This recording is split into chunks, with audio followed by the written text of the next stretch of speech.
신앙고백서 10장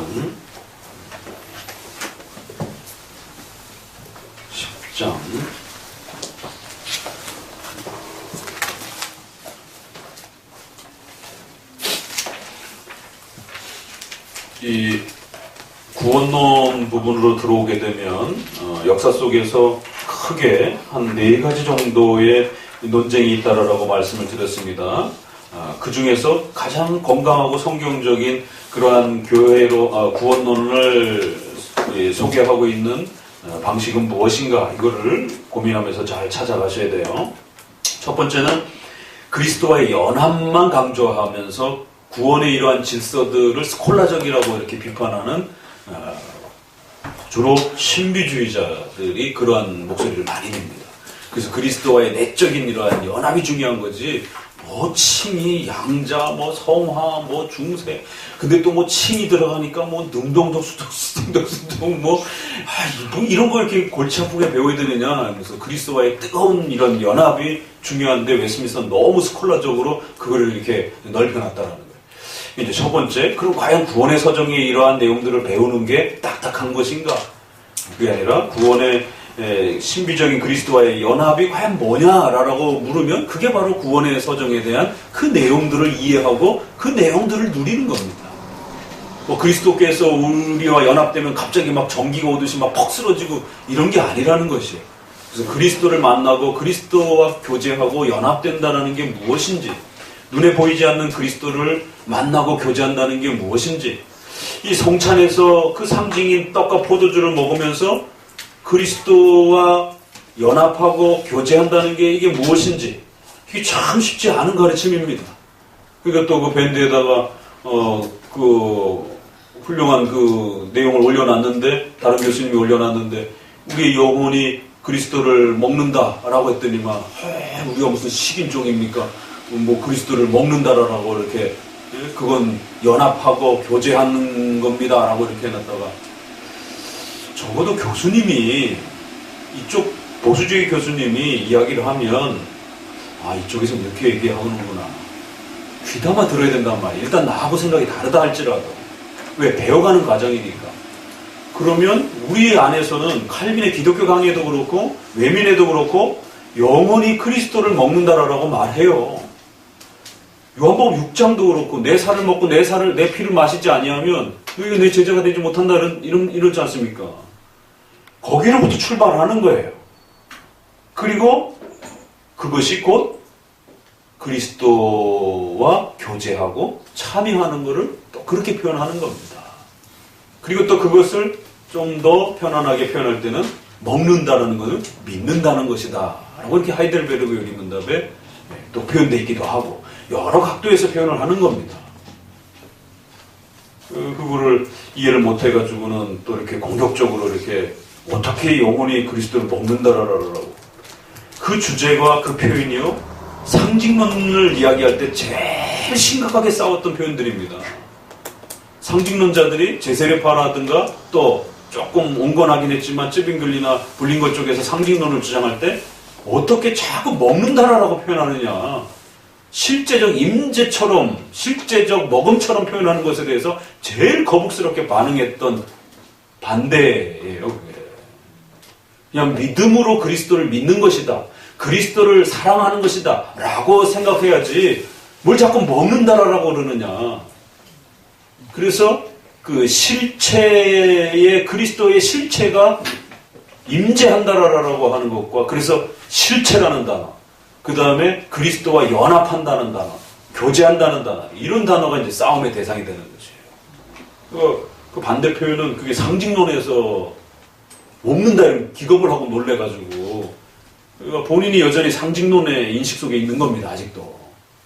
그래서 제가 한국교회는 아직 많은 80~90%의 대부분의 교회들이 상징론에 있기 때문에 먹는다, 실체가 임재한다. 그렇지만 여기서 임재하는 게 아니라 저기로 가야 된다, 이거. 저 우주 저편으로 어떻게 가요? 우주선도 없는데. 이런 식의 이제 깜짝깜짝 놀라는 어떤 이런 부분들이 영적 임재설을 얘기하면 성도들이 깜짝깜짝 놀래요. 그게 어떻게 일어났죠? 이런 식의. 그래서 영적 임재설이 이해하기가 어렵다라는 겁니다. 그리고 자꾸만 밀어내려고 그러는 거예요. 우리가 뭐 식인종이에요? 우리가 무슨 뭐 신비주의자들이에요? 이래가지구나. 그러니까 부르신 구원론도 역시 마찬가지로 신비주의자들 중심으로 해서 그리스도와의 연합 부분만 지나치게 강조하면서 구원의 서정에 대한 부분들을 이렇게 차례와 순서대로 말하려고 하는 부분들을 또 지나치게 공격적으로 이렇게 비판하는. 자, 그러면서 구원의 서정을 마치 시간적인 순서처럼 그렇게 비난하는 겁니다. 이건 시간적 순서가 아니에요. 이건 논리적 순서입니다. 이렇게 우리가 구별해 보는 겁니다. 이거 다음 이렇게 순서적으로 임하는 시간적 순서 개념이 아닙니다. 논리적으로 설명해 주는 것이에요. 그러니까 준비론이라고 하는 그 청교도에서 지나친 그 회심을 강조하는 이론적 라인에서 극단적으로 이렇게 그 회심 다음에 뭐가 이렇게 반드시 따라와야 되는 이 카테고리로 이렇게 끌고 가는 부분들이 순서적으로 끌고 가는 거예요. 그러니까 프리라는 말이 따라 붙는 겁니다. 앞선 뭐가 있어야 된다라고, 뒷선 뭐가 쫓아온다라고 하는 이런 식의. 그러니까 이러한 시간적 개념이 지나치게 이 구원의 이 개념 안에 들어가게 되면 상당히 위험해집니다. 그러니까 이건 시간적 개념이 아니고 논리적 그러한 그 설명에 구별을 해서 보게 될 때 구원의 그 풍성함들을 더 많이 보게 된다는 거예요. 첫 번째 논쟁. 두 번째, 그랬을 때 이제 중생을 먼저 이야기할 것이냐, 아니면 회심과 신앙을 먼저 말할 것이냐. 그래서 회심과 신앙을 해야만이 중생이 온다라고 말하는 알미니안주의. 칼빈주의처럼 예정론의 기초에서 예정된 자들이 성령의 거듭나게 하심을 통해서 새롭게 살아났고 거듭났고 그러한 자들이 때가 되어 이제 전도를 받으며 회개하고 믿음의 이러한 그 과정을 겪게 된다라고 하는. 그래서 하나님의 구원의 주권적인 역사를 강조하는 하나님이 먼저 살려주셔야 인간이 반응할 수 있다라고 하는 방식으로 말하는 게 훨씬 더 성경의 구원론을, 하나님 중심적 구원론을 더 잘 말할 수 있다라고 하는. 그래서 중생을 먼저 말할 것이냐, 회개와 신앙을 먼저 말할 것이냐. 그래서 중생을 먼저 말하는 칼빈주의와 회개와 신앙을 먼저 이야기하는 알미니안주의, 웨슬레주의, 이제 이런 부분들과의 논쟁과 다툼이 있는 거예요. 세 번째로는 칭의와 성화 부분을 어떻게 구별할 것이냐에 대한 논쟁입니다. 그래서 칭의와 성화를 같은 걸로 이야기하는 행위구원, 공로구원을 주장하는 로마 카톨릭적인 바암펠라기우스적인 그러한 칭의론, 구원론이 있고요. 또 칭의와 성화를 완전히 별개로 떼어내서 상관이 없는 것처럼 강조하는 반율법주의, 그 다음에 구원파적인 극단적 복음주의, 극단적 십자가주의, 극단적 칭의주의, 이런 형태. 그 지금 최근에 논의되는 게 그게 반율법주의에 대한 논쟁입니다. 결국에는 십자가만 강조하게 되는 이런 형태가. 그래서 능동적 순종을 마치 이야기하게 되면 마치 우리가 율법주의자가 되는 것처럼. 그러니까 저쪽은 이쪽을 향해서 율법주의라고 공격하는 거고, 능수동을 이야기하는 쪽에서 봤을 때는 십자가만 지나치게 강조하면서 칭의에다가 모든 카테고리를 거는 거는 그건 전형적으로 옛날부터 반율법주의자들이 이 칭의론과 구원론을 끌고 갈 때 그렇게 펼쳐냈단 말이에요. 그래서 웨스트민스터에서도 제일 위험하게 경계 대상으로 폈던 것이 알미니안주의자들, 제세파, 그 다음에 반율법주의자들. 웨스트민스터를 전체적으로 읽으려면 반율법주의자들에 대한 경계감을 가지고 읽으셔야 돼요. 그런 표현 하나 문장들이 반율법주의에 대한 강력한 책망과 훈계와 그 거부에 대한 표현으로서 문장들이 정리가 되어 가기 때문에. 알미니안주의를 거부하기 위해서 예지로부터 된 게 아니고 이런 표현들을 일부러 이렇게 구축해 갔듯이 반율법주의자들에 대해서 강력하게 경고하기 위해서 이러한 성화를 등한시하는 자들에게는 구원이 있을 수 없다라고까지 이렇게 마치 그 성화와 이런 모든 부분들이 칭의 그 자체로 다 완성되어지는 것처럼 이제 이렇게 극단적으로 칭의 중심적인, 극단적으로 십자가 중심의 모든 부분들을 이렇게 카테고리를 만들려고 하는 칭의와 성화론 논쟁에서 이 양쪽 극단을 항상 조심하셔야 돼요. 그래서 칭의와 성화는 구별되되 분리시키지 않는다라고 하는 이 유명한 문장이 나오는 겁니다. 이건 외우셔야 돼요. 칭의와 성화는 구별되되 분리되지 않는다라고 하는. 칼빈으로부터 외민의 또 수많은 우리 개혁자들이 썼던 표현입니다. 그래서 칭의와 성화를 어떻게 순서를 놓을 것이냐, 구별할 것이냐에 대한 문제. 그 다음에 마지막 네 번째로는 성화 부분에서 이제 십계명을 어떻게 취급할 것인가 관련해서 십계명을 이게 또 이제 세 번째 논쟁하고 연결이 돼서 예수님의 십자가의 은혜로 모든 것이 완성됐으니까 크리스찬들에게 더 이상 십계명이 필요 없다라고 하는 무율법주의, 반율법주의 또다시 성화론 부분에서 등장을 하게 됩니다. 그래서 웨스민스터는 아예 19장의 율법 항록을 아예 챕터로 따로 구별해 놓는 거예요. 웨스민스터의 독특함이 언약론이 따로 구별된 거하고 율법론이 따로 이렇게 구별이 됐어요. 율법장을 이렇게 아예 항목을 잡잖아요. 그래서 율법을 통해서 구원을 얻는 것처럼 주장하는 자들도 조심해야 되지만 이제 예수님의 피로 우리가 칭의받고 의롭게 되었으니까 더 이상 율법의 어떤 부분은 필요 없다라고 말하는 율법 폐기주의 형태로 말하는 것들도 항상 조심하셔야 됩니다. 그래서 우리는 율법의 1사용, 2사용, 3사용이라고 하는 칼빈주의의 독특한 율법의 용도에 대한 개념들이 나왔고 그래서 삶의 규범으로서의 십계명이라고 하는 아주 놀라운 이해가 나오는 것입니다. 그렇기 때문에 성화론에서 율법주의냐 무율법주의냐 그래서 무율법주의가 팽배했고 특별히 더욱 조심해야 되는 것도 한편으로는 십계명을 그냥 문자대로 적용한다든가 또 십계명에 없는 부분들을 교회법을 통해서 강제화시키려고 하는 이런 로마 카톨릭적인 극단적 문자주의적 십계명 준수주의자들도 또 역시 경계의 대상이 되어야 된다고. 그래서 십계명은 항상 도덕법적 개념으로 의식법과 정치법이 정리가 되면서 도덕법적으로 적용되어져야 된다는 거고. 이것만 말해도 벌써 웨스민스터의 구원론 핵심은 다 끝난 거예요. 여기에서 논쟁들이 다 옥신각신하는 거기 때문에. 그래서 칼빈주의를 한다라고 하면서 제한속죄 버리고 포툴립으로 자꾸만 주장하는 분들이 이게 칼빈주의자인가 아닌가에 대한 많은 고민이 있는 거잖아요. 그런 것처럼 5개의 튤립 교리는 서로 맞물려 있는 것이지 서로 이렇게 얽혀 있는 것이지 어느 하나만 쑥 빠질 수 있는 게 아니에요. 그런 것처럼 구원론의 이 논쟁에 있어서 첫 번째는 안 받아들이고 나머지만 나는 또 받아들이겠다 이럴 수 없다라는 거죠. 그것이 모두 다 이렇게 서로 맞물려 있어가지고 세 번째, 네 번째 논쟁도 맞물려 있잖아요.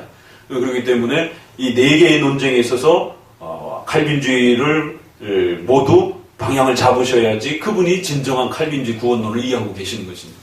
중간에 한 2개는 빼고 하나는 빼고 나머지만 받고 이러면은 이제 그건 제대로 이해를 못한 것이. 자, 그런 부분에서 이제 효력 있는 부르심과 관련해서 고민해 보셔야 되고 더욱 재미있는 것은 이제 수요일 날도 나오겠지만 이 효력 있는 부르심의 그 문장이 아가서와 연결이 된다라는 것. 이게 참 우리 선조들이 왜 이 아가서 1장 4절을 이 1항에서 그러나 그들은 하나님의 은혜로 인해 자원하여 가장 자유롭게 나온다. 아가서를 이번에 그렇게 해서 여러분들이 보게 된 겁니다. 그럼 그게 여러분의 것이 된 거예요. 여러 목소리를 들어보니까 여러 개를 듣잖아요. 잘 하셨어요. 어떤 분들은 칭의적인 구원의 은혜의 관점에서 이렇게 보신 분도 있고 또 어떤 분은 구약의 성전 예배와 이런 여러 가지 의식법의 이런 그 과정 속에서 지성소로 들어가는 그러한 그 과정의 부분에서 또 이렇게 연결해서 보기도 하고 또 어떤 분들은 또 뭐 간절함이라고 하는 또 그런 부분과 관련해서 또 아가서가 가지고 있는 그러한 성도의 간절함의 그 깊이 부분을 나름대로 또 이렇게 고민하면서 보기도 하고 그러니까 이렇게 참 다양하게 보는구나 그러면서 또 깊이 여러 내용들을 이렇게 들어보면서 이렇게 볼 수도 있구나 틀렸으면 목사님이 이렇게 보면 안 됩니다 하고 이렇게 걸러낼 테니까 걱정하지 마시고 얼마든지 이렇게 말해 보시라는 것이에요. 그게 공부죠. 손 들어서 질문 안 하고 자꾸 손 드는 학생이 공부 많이 하게 되는 거예요. 그냥 가만히 있으면 안 돼요. 이게 하나님이 은혜로 인하여 자원하여 가장 자유롭게 나온다라고 했을 때 아가서가 그 술라미 여인이 그렇게 신랑을 그리워하고 갈망하면서 막 쫓아다니고 막 이런 부분들이 그리스도를 영접하고 소망하고 신자가 그 그리스도를 갈망하는 그 부르심의 이러한 장면들이 이렇게 표출되어질 수 있구나. 그러니까 아가서도 이렇게 전체적인 우리 웨스민스터가 아가서에 뭐 해설집은 내지는 않았지만 아가서를 이쪽 관점으로 보았구나. 이 성경 해석에 도움을 받는 겁니다. 이걸 이제 나중에 한 번 더 우리가 웨스민스터 다 끝내고 나고 지금은 개념 잡는 훈련이에요. 그래서 3단계가 있다 그랬죠? 이게 단어가 무슨 뜻인가? 단어 훈련을 하는 거예요. 지금 개념 잡아주는. 두 번째 33개 조항이 옆구리 쿡 찌르면 툭툭툭툭 튀어나와야 돼요.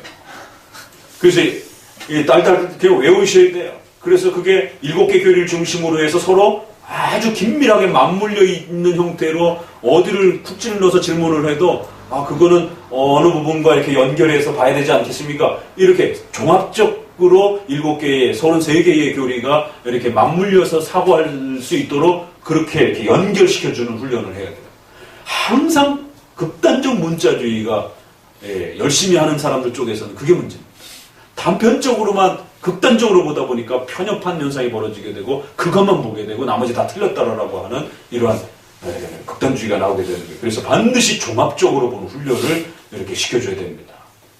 세 번째, 그러한 내용들을 성경과 연결해서 부지런히 결국 우리의 최종 목적은 뭐예요? 여기서 머무르는 게 아니고 결국 성경을 잘 보기 위해서 이걸 보는 겁니다. 그래서 성경 연관 구절로 찾아 들어가서 어떻게 이런 구절이 이렇게 연결될 수 있을까? 왜 여기랑 연결했지? 그러니까 저도 아직도 봐도 아직도 이해가 안 되는 부분이 있어요. 그건 그분들의 하고 신학 차이하고 저의 차이니까 아무리 봐도 연결이 안 돼요. 근데 이제 조금씩 줄어가는 거죠, 저도. 옛날에 이해가 안 됐던 게 지금 보면 좀 많이 이제 이해가 가는 거고 또 언젠가는 또 이해가 되겠죠. 그러니까 그렇게 해서 성경의 보는 폭과 깊이가 깊어지는 거지. 그러니까 다른 신조들보다 웨스민스터가 이렇게 성경 구조를 많이 달아놓은 겁니다. 그러니까 놀라운 거는 신조들마다 성경 구조를 그렇게 많이 안 달아놔요. 웨스민스터 이것도 46년에 의회에다가 줄 때 신조의 성경 구조를 안 주고 초판을 던져줬어요. 그랬더니 의회 분들이 성도들이 보기에 너무 어렵다라고 성경 구조를 추가해서 보내달라고 그래서 47년에 이제 4월 달에 최종본이 공인되는 겁니다. 근데 또 이제 어떤 분들은 또 46년판이 초판이라고 그러면서 46년판을 또 고집하는 분들도 있는데 그래서 이제 인터넷에 떠돌아다니는 1646년 뭐 이런 게 이제 그 성경 구절 없는 그 초판을 말하는 것이. 그러나 적어도 공식적으로 공인된 공인본은 성경 구절이 추가되어서 나온 그래서 총회와 의회가 종합적으로 승인한 이것을 초판으로 우리가 공인하는 것입니다. 그러니까 웨스민스터가 이렇게 그래도 성경 구절을 많이 잡아줬기 때문에 연관되어서 성경 구절의 추적을 여러분들도 부지런히 해보시기 바랍니다. 그러면은 아주 성경을 깊이 있게 보는 훈련들을 이제 쌓아가게 됩니다. 자, 2항을 읽어봅니다. 자, 2항 본항을 읽어봅니다. 시작. 이 효력 있는 부르심은 오직 하나님의 값없고 특별한 일에서만 나오는 것이요 사람 안에서 우리 보이는 어떤 선을 얻는 것이 결코 아니다. 사랑하는 성령에 의해 살아나고 새롭게 될 때까지 이 부르심에서 전적으로 수동적이다. 이런 성령의 은혜로 사람은 부르심에 응답할 수 있고 또한 이 부르심 안에서 제공되고 전달된 은혜를 받아들일 수 있다. 그러니까 여기도 보니까 뭔가 긴장되는 단어들이 있죠. 결코 어떤 선행으로 된 것이 아니다. 그러면 여기까지는 로마 카톨릭의 그런 부분이 거절되어지는데 그런데 앞에 문장 하나가 덧붙였죠. 미리 보인 예지된 어떤 그러한 선행까지도 아니라는 것이에요. 그럼 이건 알미니안주의에 대한 또 엄격한 거절이에요. 이 부르심은 절대적인 하나님의 주권과 특별한 하나님의 은총에 의해서 값없이 주어지는 그러한 선물이기 때문에 사람의 선행으로 이룰 수 있다라고 구원을 이룰 수 있다라고 말해도 안 되고 반반으로 얘기를 해도 안 되고 하나님의 도우심 50% 인간의 도우심 50% 신인 협력주의로 말을 해도 안 되고 좋다. 그러면 신인 협력은 아니더라도 언젠가는 인간이 그렇게 행동할 걸로 그렇게 하나님이 예지하시고 미리 보시는 그러한 하나님의 은혜 속에서 일어난 것이다 라고 말을 해도 안 된다는 거죠. 그러니까 알미니안주의 미리 보시는 그러한 하나님의 예지의 능력 속에서 인간이 장차 어떻게 선한 행동을 할지를 바라보시는 그러한 하나님의 은혜 속에서 이 구원이 일어난다라고 이거 은혜를 이야기하는 것 같은데 이상하다란 말이에요.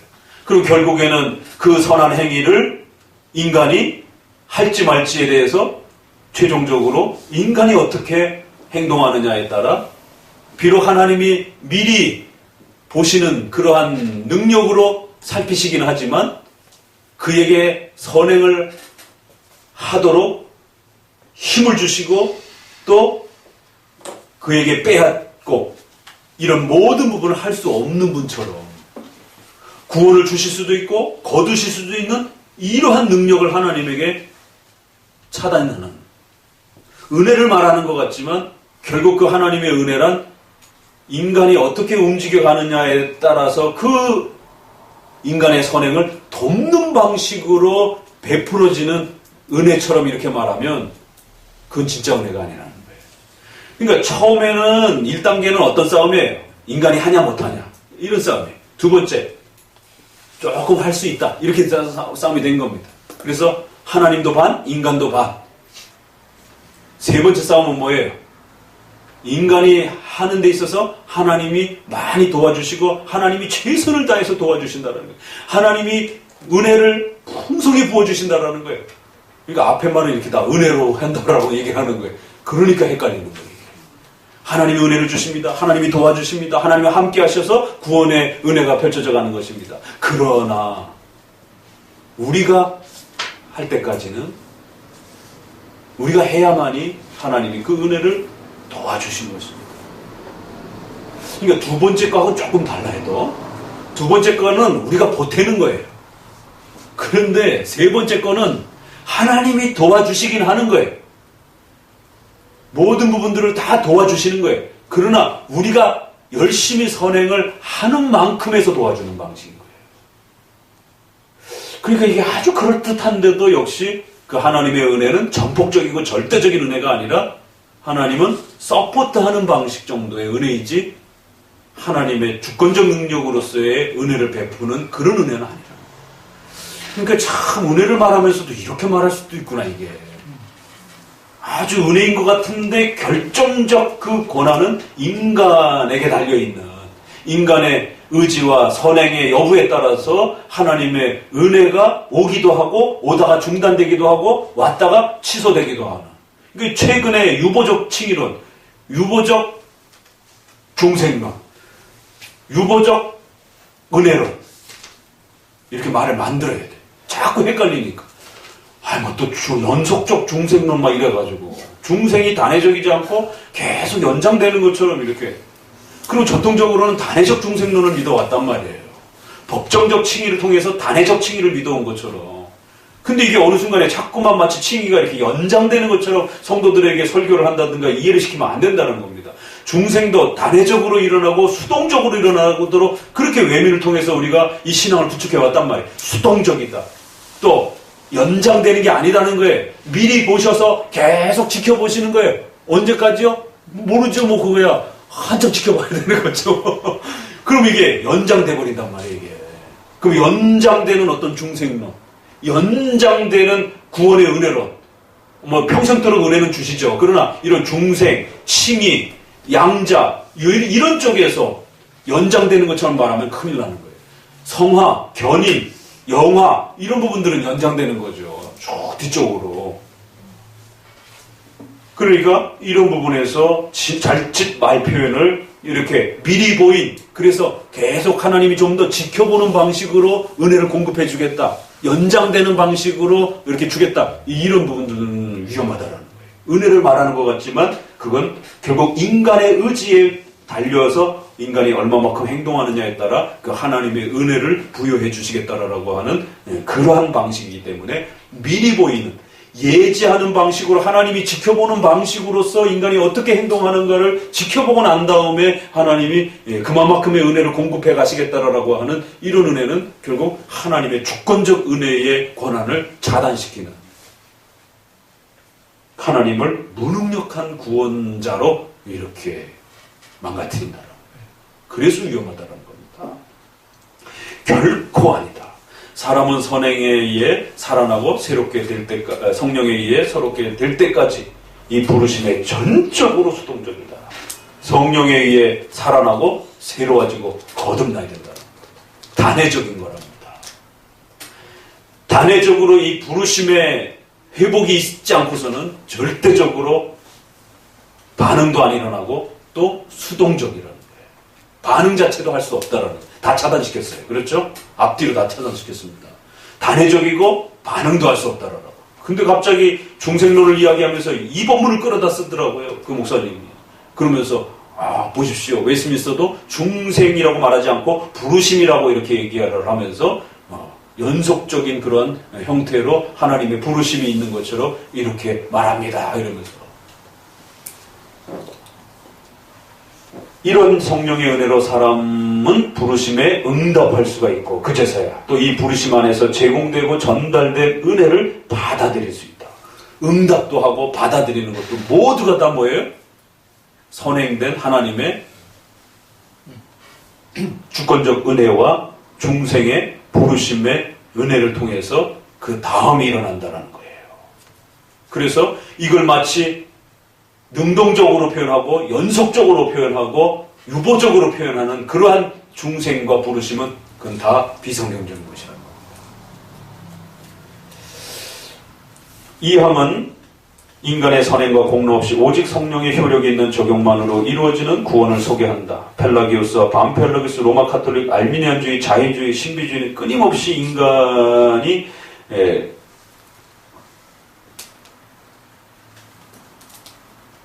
자신의 능력과 공로를 통해서 구원을 성취하거나 협력하는 것으로 주장해왔다. 그 때문에 오늘날까지 행위구원, 공로사상, 성화적 칭의 등과 같은 오류들이 성경적 구원론을 위협한다. 신조는 이런 오류를 막기 위해서 구원의 전체 역사를 이루어가는 하나님의 절대적 은총과 구원의 과정에 실제적으로 참여해야 하는 수단으로서 인간의 인격적 책임을 항상 구별해서 말합니다. 그러니까 이걸 섞어서 말하기 때문에 자꾸 문제가 되는 거예요. 따라서 부르심은 오직 하나님의 값없고 특별한 은혜에서만 나오는 것임을 거듭 강조했고 이러한 성령의 효력 있는 절대적 은혜가 있을 때만 사람은 그 은혜 아래서 부르심에 응답할 수 있다. 이 부르심 안에서 제공되고 전달된 절대적 은혜를 인간의 인격적 의지라는 수단으로 책임있게 받아들일 수 있다. 특히 알미니안주의가 구원을 하나님의 예지의 기초에서 신인 협력적 사역으로 변질시키려는 것도 막기 위해서 사람 안에서 미리 보인 어떤 선행까지 구원의 기초가 될 수 없음을 분명히 했다. 결국 신조는 이 부르심에 있어서 외적 수단의 참여는 능동적일 수 있어도 부르심의 본질적인 은혜에 있어서 인간은 전적으로 수동적임을 확립했다. 그래서 부르심이라는 표현 안에 중생까지 다 포함해서 말을 하고 있습니다. 그래서 후대에는 부르심과 중생을 좀 더 구별을 한 겁니다. 그래서 이 부르심에는 내적인 성령의 그러한 전폭적인 그러한 부르심을 중생으로 표현한 거고 외적으로 전도나 목회자의 설교와 교회의 교육을 통해서 그가 예수님을 배우고 그렇게 초대되어지는 것을 외적인 부르심으로 구별해서 설명할 뿐인 겁니다. 근데 이걸 이렇게 연결해가지고 마치 부르심이 내적으로부터 시작해서 외적으로 해갖고 이렇게 연속적으로 이렇게 진행되어지는 것처럼 그런 과정 중에 어떤 준비가 있는 것처럼 이렇게 말하면 큰일 납니다. 그래서 준비론이라고 하는 이 부분을 잘못 말하게 되면 그 풀이라는 말이 굉장히 큰 오해를 불러일으키는. 그래서 장로교 쪽에서는 그런 표현을 잘 안 쓰는 겁니다. 이제 우리 쪽에 있는 분들도 간혹 그 부분을 이야기한 분들도 있어요. 리차드 백스터라든가 알미니안주의처럼 아주 대놓고 우리가 준비하지 않으면 하나님이 은혜 안 주신다 이렇게 아주 반펠라 교수처럼 말한 분들도 있고 다만 인간의 어떤 책임을 좀 더 이렇게 강조하려고 하다가 그 준비라는 말을 오해하게 쓴 분들도 있어요. 그러나 웨스민스터를 따라서 그 어디에도 준비라는 말이 없는 겁니다. 잘 안 씁니다. 왜? 용어의 선택이 그런 면에서 굉장히 중요하기 때문에 준비라고 말하기보단 차라리 부르심이라고 이렇게 얘기를 하는 거예요. 근데 이제 이걸 자꾸만 인간의 책임 강조하려고 하다가 준비해야 된다라면 마치 그러면 준비를 인간의 인식 이 어떤 단어와 개념이 먼저 들어오느냐에 따라 인식이 그렇게 되어진단 말이에요. 그래서 개념과 이 논리를 잘 잡아주지 못하면 아무리 의도가 그래도 듣는 인간이 이해를 못한단 말이에요. 준비은혜를 아무리 얘기를 해보세요. 그게 하나님의 전폭적인 은혜, 절대적인 은혜, 하나님의 앞선 은혜를 말하는 것과 같을 수 있겠는가? 성도들에게 더 헷갈려진다. 이렇게 말할 수도 있고 이렇게 말할 수도 있어요. 그러나 어떻게 정리해서 말해서 설교를 해주느냐에 대한 문제란 말이에요. 그럴 때 그러니까 하나님의 전폭적인 중생과 선택과 부르심을 이야기할 때 어떤 준비라는 단어를 써서 여기랑 연결을 하게 되면 굉장히 큰 혼란이 온다는 거예요. 그래서 차라리 준비라는 단어는 저 뒤쪽에 회개라든가 믿음이라든가 성화라든가 이쪽 100번 양보해서 이쪽에서 좀 인간의 책임을 수단으로 사용하는 능동적으로 쓰는 이쪽에서 혹시라도 그 용어로 쓰려면 쓰라는 거지. 이 앞선 부분에서 자칫 이 표현을 썼다간 큰일 난다는 겁니다. 잃는 게 더 많다는 거예요. 자, 이 부분에서 고민한 게 존 머레이예요. 그래서 칭의와 성화의 논쟁이 한참 이렇게 미국에서도 일어나니까 성화가 자꾸 등한시되어지는 것처럼 이렇게 칭의를 강조하는 보수주의 쪽 입장에서 있으면서도 칭의를 어떻게 성화를 어떻게 강조할까에 대해 고민하다가 모레이가 결정성화라는 부분의 단어를 만들었어요. 결정이라는 말은 단회적, 확정적, 결정, 취소되지 않음. 이건 주로 어느 쪽 단어에 쓰는 거예요? 앞쪽에 쓰이는 단어들입니다. 중생, 칭의, 양자, 부르심. 이런 확정, 변함없음, 취소되지 않음, 단회적, 수동적 이런 쪽에 쓰는 단어예요. 결정적. 근데 이거를 성화라고 하는 연속적이고 유보적이고 성장적이고 발전적이고 차등이 있는 능동적인 이런 단어가 포괄적으로 쓰여지는 이 성화 쪽에다가 결정성화 이렇게 써버리니까 헷갈려지기 시작합니다. 그러면 성화가 단회적으로 끝난 거야? 이런 오해도 발생이 되는 거고. 그러면 성화가 칭의와 함께 동시에 끝난 건가? 이러니까 이제 자동 성화처럼 구원파처럼 이런 이제 오해를 또 불러일으키기도 하고. 또 결정 성화라는 건 도대체 뭔가? 성화와 결정 성화 또 차이가 있는 건가? 그래서 칭의, 결정 성화, 성화 이렇게 잡아놨어요. 그러니까 이제 이 결정 성화라는 말이 그러면은 완전 성화, 웨슬레이의 완전 성화 개념하고 또 뭐가 다른가? 우리는 불완전 성화라고 가르쳤거든요. 어감이 똑같잖아요. 완전 성화, 결정 성화, 확정 성화, 완전히 성취된 성화. 그러니까 이게 신앙의 용어와 개념을 잡아주는 게 이렇게 중요한 겁니다.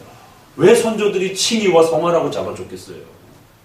그 중간에 고민을 안 했겠어요? 그러니까 그런 부분에서 칭의와 성화로 구별해주는 게 훨씬 더 유익하다라는 거예요. 괜히 이 중간에 다른 거 집어넣었다가 또 다른 걸 잃게 된다라는 거예요.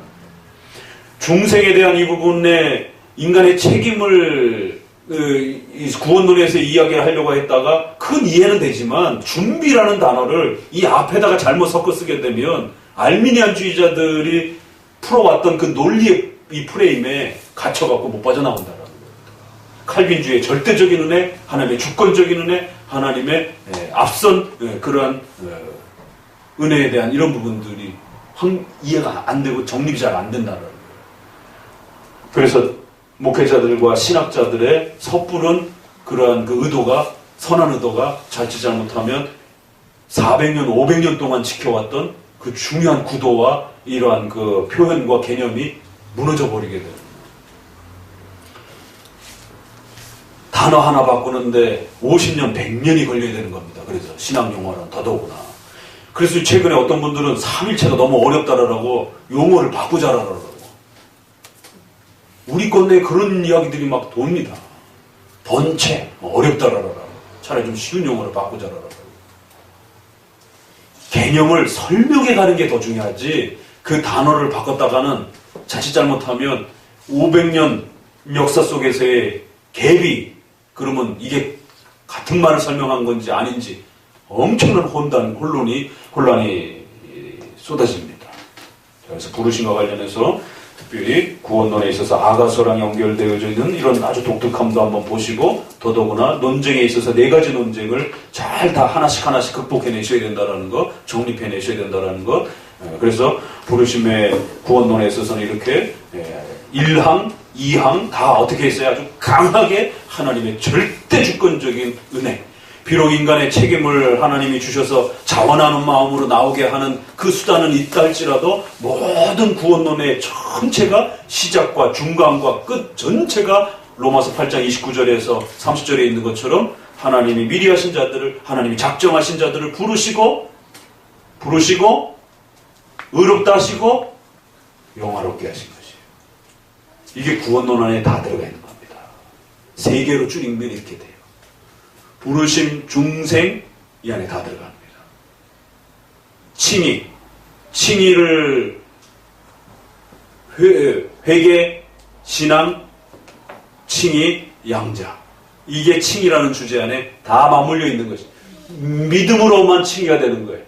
칭의받은 자들이 양자가 되는 것이. 의롭게 되어지는 부분. 성화, 견인, 영화. 영화는 최후의 견인을 말하는 겁니다. 부활체를 받아서 최후의 완성된 형태의 하나님의 보호하심을 말하는 거죠. 그래서 성화, 견인, 영화가 여기에 한꺼번에 또 이렇게 물리는 것입니다. 구원론 다 나오는 거예요. 로마서 그 8장이. 기가 막힌 거죠. 그래서 황금 구원 사슬이라고 이렇게 로마서 그 8장을 모든 개혁주의 조직 신학 안에 또 신조들 안에 그 구절을 근거 구절로부터 시작을 하는 것입니다. 오늘은 여기까지.